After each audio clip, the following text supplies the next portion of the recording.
Why, hello, ladies and gentlemen. On today's show, breaking down the official voting of the American League and National League MVP, most importantly, that went down yesterday. Fernando Tatis Jr. finishing third, unfortunately for us Padres fans. Breaking down a little bit of the AL kind of Cy Young and NL Cy Young. And then lastly, going over a mock trade proposal that I was sent via the old YouTube and deciding whether or not I think the Padres should do it or the team that they're offering it to potentially should do it. Love doing mock trades. Love doing this podcast. Locked On Padres, everybody. Here we go.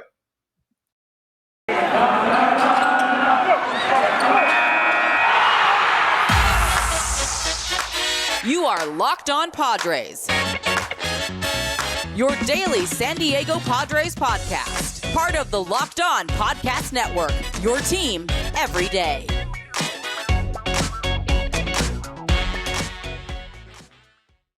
Greetings, ladies and gentlemen, and welcome to another edition of Locked On Padres podcast, which is part of the Locked On Podcast Network, your team every day for Friday, November 19th. As always, I'm your host, with sometimes occasionally, but certainly not always the most, Javier Reyes. You might be familiar with some of my baseball-related work at places like Baseball FYI, Fridays on Base, Off-Bench Baseball, or Just Baseball, to which I am a staff writer for. You can check out my latest piece on there, actually, about the Padres starting rotation from a more broad sense and how desperately they need to add stuff, or not desperately they need to add stuff. So check that out, guys. You can follow me on Twitter, Javipeno, JAVIIPENO, or at LO_Padres for the Twitter account for the show, obviously, where a bunch of memes and updates on the show go. If you see me right now pointing, that means you're watching YouTube. If you don't see me pointing, that means you can check out the YouTube. Locked On Padres on YouTube for my audio listeners. A link to the channel is in the description of the podcast. And Lord Lee, man, ladies and gentlemen, today, let me tell you, it's a great episode. It's a great episode, I think. Thank you, as always, for making Locked On Padres your hashtag first listen every day. We are free and available on all platforms. For today's show, we are breaking down the American League Cy Young, the National League Cy Young, the American League MVP, and the National League MVP. Of course, we're going to be starting with National League, going to get into that, and then just going to give my general take on kind of the American League at Shohei Ohtani.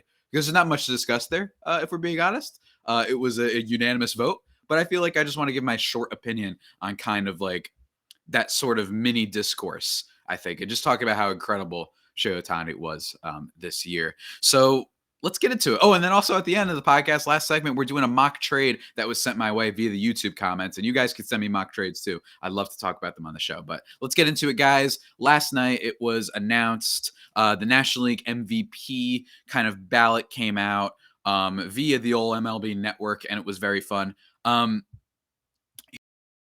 Here's what I will say. I've talked many times on the addressed how I thought that Bryce Harper should win the MVP. I thought that player for a myriad of reasons, which I'll go over in a second. But it was at least pretty contested. I will say this vote. It was at least like I really thought that you could vote for three guys this year, and there wouldn't really be that much of an issue, in my opinion, if you voted for any of them. So the breakdown went: Bryce Harper won first, Juan Soto went second, and then Fernando Tatis went third. Juan Soto had 11 second-place votes, 6 first-place votes, while Fernando Tatis had 2 first-place votes, 5 second-place votes, and 15 third-place votes. And then finally, of course, Bryce Harper, who I should have mentioned first, had 17 first-place votes, 9 second-place votes, and 2 third-place votes. In terms of 4 and 5, it was Brandon Crawford and Corey Seager, which I actually think is I'm sorry, not Corey Seager, Trey Turner, who I actually think is, 4 and 5, that fits for them. I really do. I think that's pretty great. The fact that Brandon Crawford, who was looked at as a guy that I think Giants fans and baseball fans were saying, let's see if they can salvage what's left of this last contract. How can they maybe get rid of him this last year, maybe move on, get another shortstop? All of a sudden, he became one of the most valuable hitters in the National League. An incredible story for an incredible team. And I also genuinely wouldn't begrudge too many people for saying that they would vote him maybe third, or even second, or maybe even first a little bit.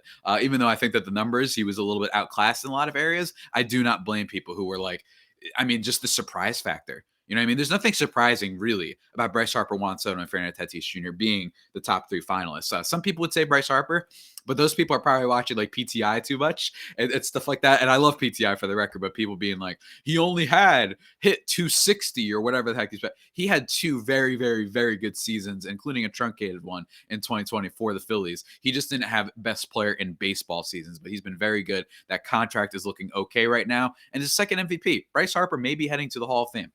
And some people, someone mentioned yesterday on Twitter who I quote tweeted, and I forgot who it was, Believe in Padres podcast, who I follow on Twitter, who was basically like, after the MVP vote came out, he said, ask any GM in the league who they would rather have on their team next season, 100% will say Tatis Jr.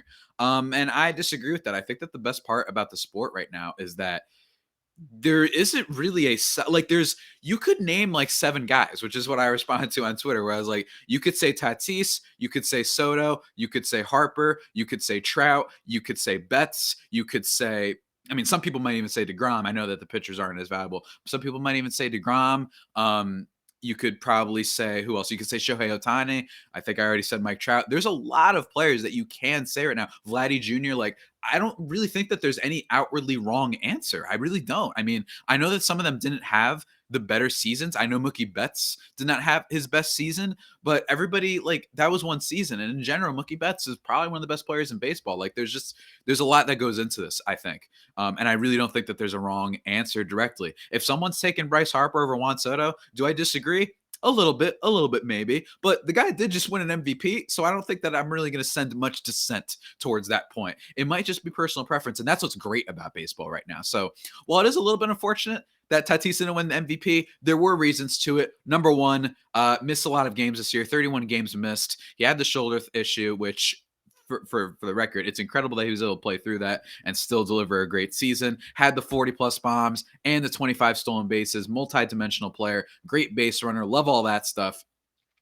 Base running doesn't get talked about necessarily too much, in my opinion. I actually think people don't talk about base running enough.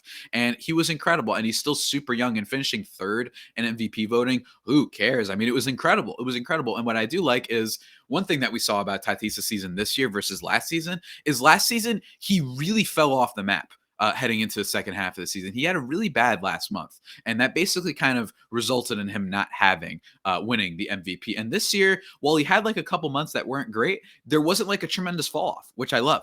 And I think that speaks volumes to Tatis's value as a player, and he's getting better. I think he's going to get better at defense. He wasn't nearly as bad as all the naysayers were saying this year. Wasn't great. Wasn't good. This ain't no Brandon Crawford at short base, but he was still a solid defensive player for the most part. And it didn't really matter his defense because his offense was just so good. So really, that's kind of my opinion on all that stuff. I think that it was cool. I like that. And I like that it was a contested vote. Like I said, I really think that you could have gone in a bunch of different directions. Harper, I'll repeat one more time. I think his at-bats mattered more. I think, yes, I know Philly didn't make the playoffs. Yes, I know Philly wasn't all that better in a vacuum than a team like the Padres. But in my opinion, you still knew that those games mattered for Philly for a long time. And he always seemed to come through with a home run, with a walk, even though he's basically the only player in that lineup getting a lot of pitches to hit. He just seemed to come through. Did they make the playoffs? No. But I just think, if you take into account the time missed and the fact that, look, Tatis, guys, everybody's going to be talking about the fact that the Padres collapsed, not Tatis's MVP season. Sorry. That's just kind of how it's viewed. And then with Soto, who I think should have finished 3rd personally, I would have had Tatis ahead of him just because I feel like, yes, I know that players have been won Cy Youngs and all that stuff before and MVPs and have been in the conversation before, even with their teams being bad. I just don't like that essentially there's so many people that you could talk to who would be like, oh, wow, Juan Soto had a great year.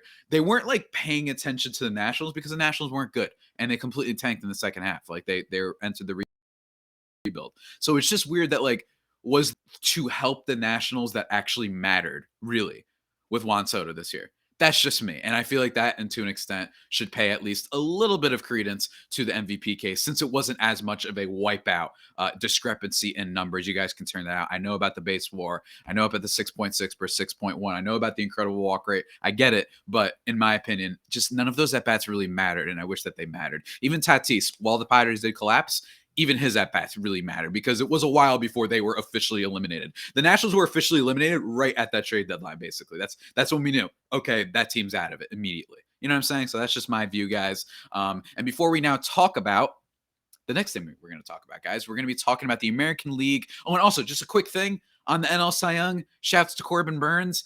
Jeff Passan had a tweet that I agreed with where he was like, the biggest trick that nerds ever pulled was convincing you that innings doesn't matter. That's true. What if Zach Wheeler goes out and pitches not a bunch like 4 bad starts, and then all of a sudden his ERA is just, and a lot of his numbers are just as slanted in the wrong direction as someone like Corbin Burns, who ended up taking the Cy Young. That's fine. And to all the people who are like, this award, we all know that it goes to DeGrom if he's healthy. It's like, okay, but he wasn't healthy. You know what I'm saying? It's like, I hate when people say that. It's like, yeah, well, if this guy was healthy and if this guy actually played, he would have won. It's like, well, I think playing actually determines that. So you're not making that grand of a statement. So that's just how I feel about it, guys. Now, before we get into the AL and Cy Young and MVP, just kind of giving my thoughts on that because it is an iconic one. I know this is a Padres podcast, but it is an iconic win that occurred last night. Let me first talk to you about Thanksgiving because I love Thanksgiving, all of the good food, all of the good treats, and plenty of them. But maybe you want a yummy dessert. Maybe you want a yummy dessert, but it isn't so full of calories and sugar. It's the perfect time for Built Bars, guys. They are the new holiday dessert. I'm going to be getting some myself, man. You feast on something delicious and you feel good about it, all right? Forget the apple pies and all that. Get apple almond crisp Built Bars. Forget the cherry pie or whatever that you're getting at Thanksgiving. Get the cherry barcia, which is my mom's favorite Built Bar. Coconut pie, don't worry about it. Get the coconut Built Bar. They have so many different flavors to choose from. Great variety. I love that about them. And they've got new flavors coming out all the time, which is really great. So you should go check that out. Low calorie, low carb, low fat, and high protein. Covered in 100% chocolate. Very good, very yummy. Great variety of flavors. I don't know, man. I've been obsessed with these things for about a year now. So now you could be obsessed with them too. Go to built.com and use promo code LOCKED15 and you'll get 15% off your order. Remember, there's promo code LOCKED15 for 15% off at built.com. Woo-wee. Woo-wee, everybody. Woo-wee. I did speak for a second there.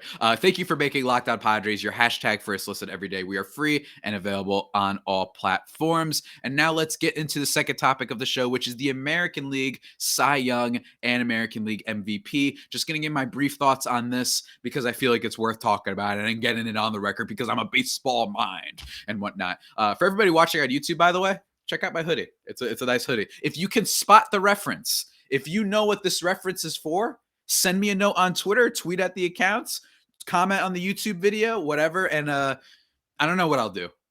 I'll do something though. Maybe I'll guarantee an answer to whatever question you ask. If you answer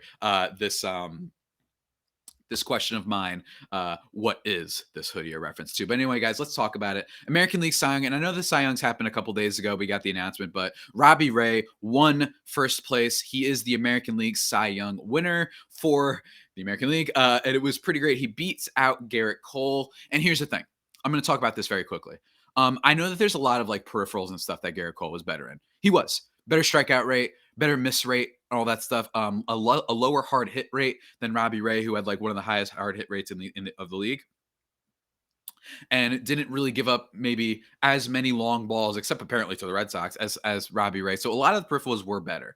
Robbie Ray had a lower ERA, which is always tell the full story of a pitcher's ability and a pitcher's kind of season. I'm not talking about necessarily expected ERA, which is a stat that everybody uses, which is a good stat for figuring out a player. But I think there's a difference between figuring out who's a better pitcher versus figuring out who had the best season. You know what I'm saying? It's like bottom line, he didn't give us up as many runs as Garrett Cole. You know what I'm saying? That's just how I feel about it. But anyway, before I get yelled at by any analytics people, I was cool with it. I think that Garrett Cole, this would have felt very similar to Dirk Nowitzki for all my my basketball fans out there when he won the MVP back in like 07, 08, and then is on the podium after having lost in the first round and getting this MVP, just a bad look. It would have felt a little bit like that for Garrett Cole, at least in my opinion, because Garrett Cole, the only thing and last thing we're remembering from is just not even being able to go like 3 innings against the Boston Red Sox, the divisional rival, a team you've been battling all year in Fenway.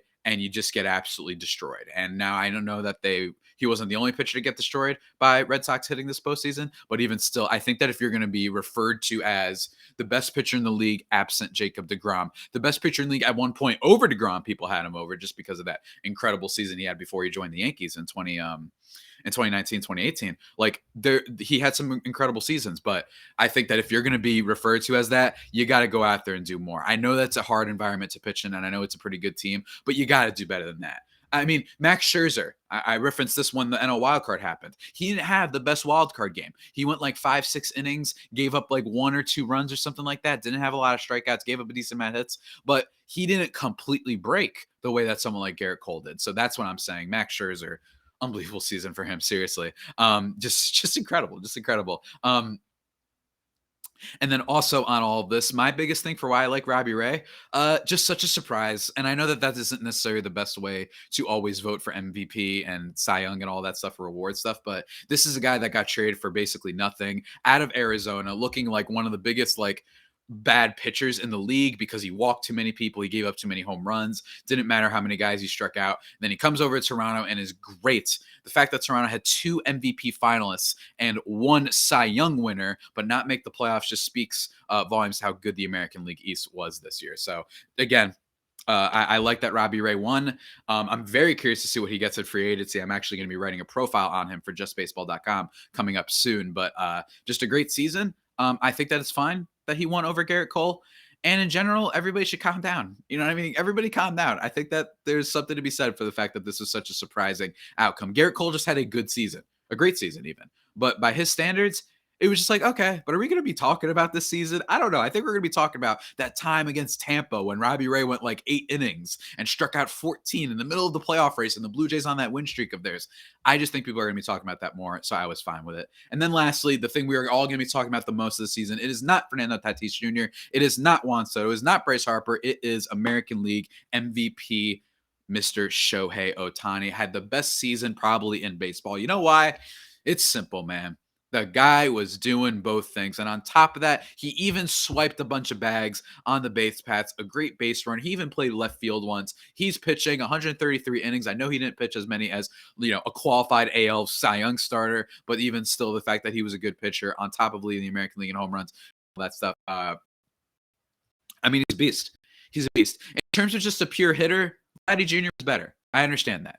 He was better. He was more crisp at the plate. He was just a nightmare to pitch against basically for all season, including the fact that there was a lot of good competition in the American League East. But the way I viewed it is also, I was just kind of happy that this was unanimous. 30 first place votes for Shohei Ohtani, 29 second place votes for Vlad Jr., which is almost as unanimous, if not for the fact that we got 1 second place vote for Salvador Perez. Shout out Riley Styles of the Locked On Royals podcast, who's probably losing his mind and is just so happy about that. Look, Salvador Perez had a fine season, ultimate slugger. It was fun, but defensive stats weren't great. Maybe influenced by the fact that the Royals pitching wasn't all that great. So maybe it's a little bit hard to look great defensively with that, but not a lot there. And just, I don't know. I don't know. The odd base percentage wasn't higher than everybody else. For a catcher, he was clearly incredible. But second place, you could have him on there, but second place, man, I mean, that means that you had him over. Like, forget the Shohei Ohtani and Vlad Jr. thing. Forget the fact that you shouldn't have him over them. That means that you had him over Marcus Semien, another surprise, surprise for some people, awesome season. That means you had him over Aaron Judge, Carlos Correa, Jose Ramirez, Matt Olson, Cedric Mullins, guys like this, Rafael Devers. That means that you voted him over those guys. That's insane to me. And it just should absolutely not be happening. Look, Salvador Perez had a fine season for catcher, and I understand he's got the gold gloves. Great player. I the Padres would kill to have him for sure right now. But in my opinion, just pretty absurd to have him second place. So that was the only absurd thing that I found that happened in the voting, whether it be National League or AL MVP. I thought that was the only thing where I was like, really? That's what we're doing now? Come on, man. Salvador Perez second place? I mean, it was fun. And it was awesome. Because fantasy baseball, you ain't getting nothing from catcher. So it's like, I just got a guy that got me like 45 home runs this year. Awesome. From the catcher position. Like, that's awesome. But again, not going to put too much credence into the season as much as Vlad Jr. and Shohei Ohtani. And again, Marcus Semien, great season. I talked about him last season, that if the Padres want to get an infielder maybe on the cheap, I was like, please try and get Marcus Semien, even if it's only for 1 year, because that guy's been awesome before, and he was like third in MVP voting in 2019. I don't care about his numbers in 2020. He gets better and better. And look at what he did this year, just knocking balls out of the park, leading the American League in extra base hits. Awesome stuff. So shout out to Marcus Semien and shout out to Shohei Ohtani. It's kind of crazy to look back at. We had that Stephen A. Smith moment early on this year when he said he couldn't be the face of baseball because he didn't speak English, which was, to put it very bluntly, kind of a racist statement to make, which was just ridiculous for you to say that.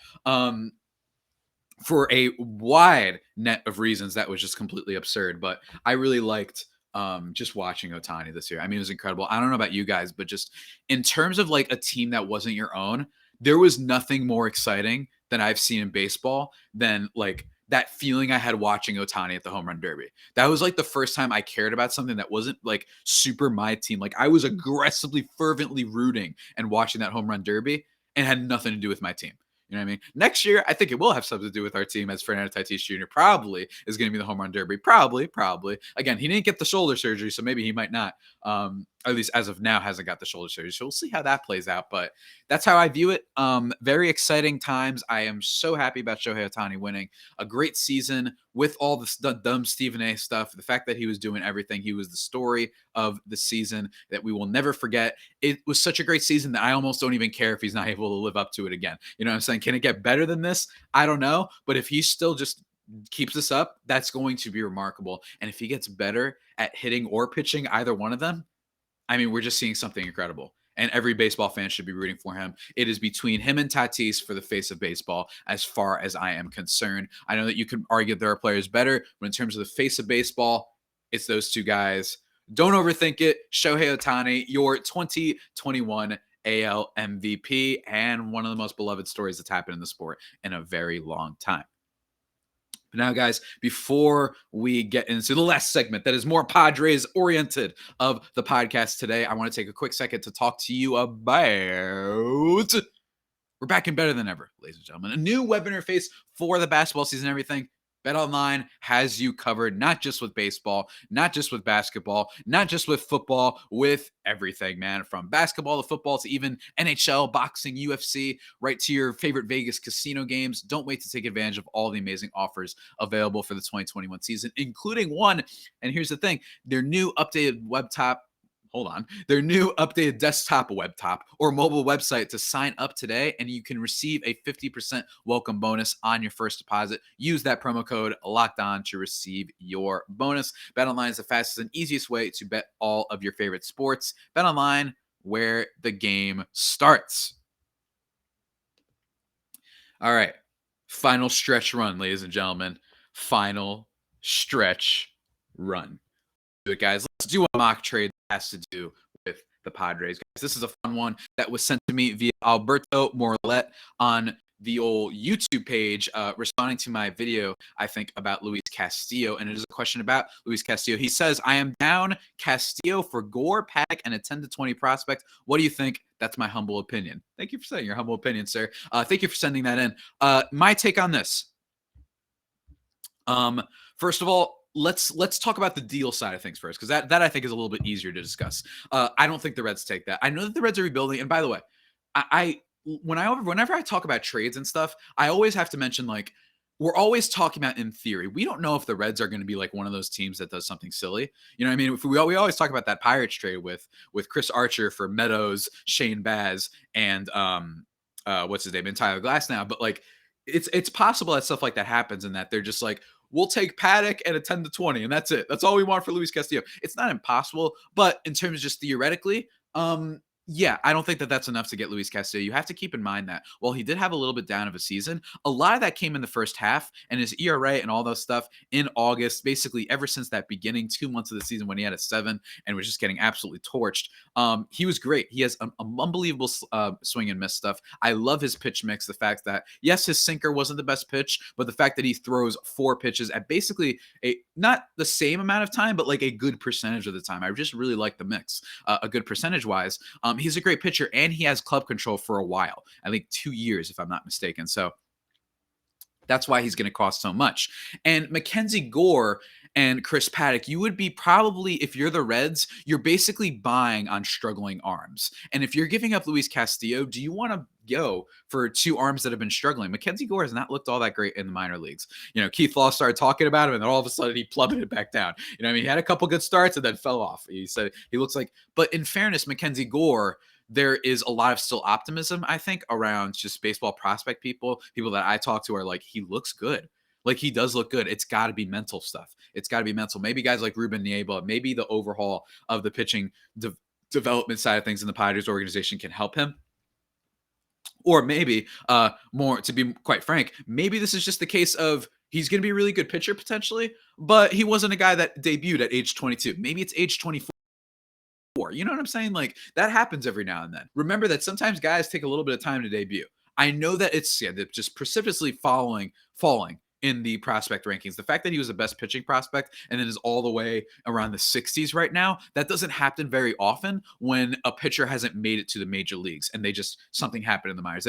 And it was non-injury related for the most part, as far as we know. So I get that. But my thing is, like, with Chris Paddock, I think I would still trade for Chris Paddock if I was another team, because I would be betting on the Padres just being one of those organizations that can't, develop pitching, and he's probably better than what he has already. But in general, I don't think Chris Paddock is all that good. I think that I like that he increased the curveball usage a little bit this year, but his changeup, which was an unhittable pitch his first season, which was a very much unhittable, not totally unhittable pitch his second season, his fastball isn't any good. It improved a little bit this year, but then his changeup became more hittable. So maybe teams are figuring out every time he seems to improve a little bit, teams seem to catch up on him. So maybe he's not the sheriff ace guy that people might have projected him to be, and that's not a good thing. So if you're the Reds, I'm not really doing this deal. I'm just not. I like Mackenzie Gore, don't get me wrong, but you have 2 more years of control for Luis Castillo. It feels like you would be selling just to sell. You know what I'm saying? And if you're the Padres, I don't necessarily know if you want to sell on Gore yet, because what if he debuts next year? What if he debuts the year after? The Padres need some flexibility with their farm system. And I think that's another thing about this. A 10 to 20 prospect, once upon a time, I think teams would have done this. I think they easily would have done this if this was heading into the 2020 season, back when Gore was still a top pitching prospect. And Chris Paddock, too, you probably wouldn't even have to throw in Chris Paddock. You would probably just have to throw in Gore and a top 10 to 20 prospect, and you'd probably get yourself Luis Castillo. But nowadays, they're struggling, and teams are like, I don't want to give up this guy that's a proven commodity who has club control for guys that are struggling. And the Padres farm system isn't what it used to be. Those 10 to 20 prospects in the 10 to 20 range aren't what they used to be. Ethan Elliott, interesting, exciting prospect. Maybe he can do better with Ruben Niebla, because there's certain things with his strikeout and walk rate that line up with things that the Cleveland Guardians now have been able to, capitalize off of these type of skill sets. So maybe Niebla can help out Ethan Elliott, but for the most part, I don't see it. I don't think that there are too many people in the Padres prospect farm system after everybody that AJ Preller has given up that are all that exciting and enticing enough for the Reds to make this deal, or for anyone to make a deal. Unless, especially for a star caliber player that I think Luis Castillo is when he's at his best. I think that this is the negative, guys. Last offseason was great, but one thing that I noted last offseason was, hey, they paid a hefty sum for Blake Snell. They paid for, no, they didn't really, I don't think they gave up too much for Yu Darvish, but they paid a hefty sum for Blake Snell. They've given up a lot of players over these years. They gave up some stuff for Trent Grisham, who I think is okay. Had a very disappointing season for me, but Luis Urias, not a bad player. Eric Lauer, not a bad player. You gave up stuff, and now your farm system, all that depth that you once had, which was heralded as the best farm system in the history of baseball, practically by most MLB scouts, it's wearing thin. You still got the golden eggs. You still got Gore. You still got Campuzano. You still got Hassel. And, of course, you still have C.J. Abrams, who's going to be a beast, guys. That guy's going to be awesome. I can't wait until he potentially debuts. That's going to be a lot of fun. You still have those golden eggs, so we're not hopeless, but this ain't the same depth, man. It's going to be hard for them to make moves the same way, especially if we're talking about star players. You want to trade for a guy like, I don't know, what's a good kind of moderately good pitcher right now? You know what I mean? Like some of the guys I've mentioned in free agency, which you can sign in free agency. Let's just pretend for a second that they have to be traded. Like guys like that, you can maybe trade for, but it's going to be very difficult, man. This is the gamble that you take when trading prospects, and I think people have to keep that in mind. So yeah, I think the Reds say no. I think the Padres would say yes to that deal potentially. Although I don't necessarily think that starting pitching is a thing that they need right now. I really don't. I think that they need to just go add some back end of the rotation depth and hope that kind of the guys that they already have start improving and getting better. It's not inconceivable, guys, which is what I wrote about at Just Baseball. You could check that out. And yeah, that's about it, guys. Thank you for making Locked On Padres one more time your hashtag first listen every day. We are free and available on all platforms. Now make Locked On Bets your second listen, your daily one-stop shop for all your gambling needs. Locked On Bets, hosted by your boy Q, with expert analysis and insight from Lee Sterling. And now, in terms of the future of this podcast, guys, Monday coming at you, the last final part of the free agency kind of breakdown of Keith Law's top 50 free agents. Maybe we'll get some more deals over the weekend. I know a lot of people have been talking about the lockout stuff, how they have like 2 weeks before we potentially enter a work stoppage. Maybe we're going to see some signings. People have been rumoring that Marcus Semien, Corey Seager, some of the top guys might get signed quickly. That would be really exciting, and I'll definitely talk about it. Who knows if maybe the Padres out of nowhere will go nuts and sign one of these guys. Unlikely, yeah, so don't get your hopes up, but I do think the Padres are going to make moves this offseason for sure, and it's going to be very, very fun. Hey, the Bob Melvin news was already fun, so going to be breaking down anyway, guys. Part 5, the final part, maybe giving some of my favorite picks overall for the free agency kind of wish list this offseason, something that I completely whiffed on last year. I completely whiffed. I was like, I think Corey Kluber, Jake Odorizzi. I like Brad Miller as some bench depth, and this guy. And then it's like Blake Snow, Joe Musgrove, Yu Darvish. You know what I mean? Like, it just completely blew it out of the water. Whatever my not ideal situation was, but what I thought might happen, what I thought might be realistic. So who knows what the Padres do? Going to be doing that on Monday, and then Tuesday, Wednesday. I don't know which day. Going to be doing a little crossover with Rylan Slayer of Locked On Thunder and Locked On Royals, most importantly, because this is baseball. We're going to be doing a baseball things we're thankful for in honor of the Thanksgiving holiday. So that should be a lot of fun. Might be talking with some prospect people or just giving my takes on any of your guys' questions. Be sure to send me some 5-star reviews on the Apple Podcast app with a description. In the description, write a question or leave a comment on YouTube or tweet at me at Javapena, whatever. And I will definitely answer those questions before we enter kind of the twilight of the year. We're almost done with 2021, guys. Kind of crazy. It's flying by. And man, oh man, I can't wait till December 17th. I need to see it, man. I need my guy, Tobey Maguire, Spider-Man. I know he's in it. I know it. I know he is. And I just can't freaking wait, guys. But anyway, with that all being said, that about does it for today's edition of the Locked On Padres podcast, the only pod that may be better than the Padres themselves. Remember to rate your podcast from. Follow myself on Twitter at Javi, or at LO_Padres. And until next time, stay safe and, of course, stay faithful. My Friar Faithful homies, take care.